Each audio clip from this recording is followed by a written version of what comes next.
পিকুর কাছে রং তুলি কেনার টাকা ছিল না, কিন্তু স্বপ্ন ছিল আকাশ ছোঁয়া। তার ক্যানভাস ছিল রাস্তার নোংরা দেয়াল, আর রং ছিল ওরা কয়লা। ওরে পাগল, পেটে ভাত নেই, আবার ছবি আঁকার শখ।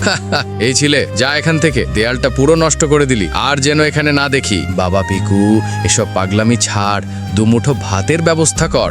আমি আর ওষুধ ছাড়া থাকতে পারছি না। ওয়াও, রাস্তায় লুকিয়ে থাকা অসাধারণ প্রতিভা। এই প্রতিভা পুরো পৃথিবীর দেখা উচিত। রাস্তায় কয়লা দিয়ে আঁকা ছবি জয় করলো বিশ্ব।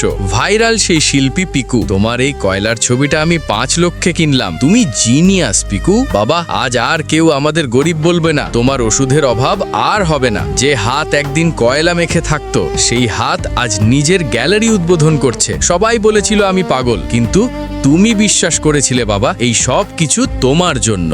ভিডিওটি ভালো লাগলে একটি লাইক, একটি কমেন্ট এবং চ্যানেলটি সাবস্ক্রাইব করতে ভুলবেন না।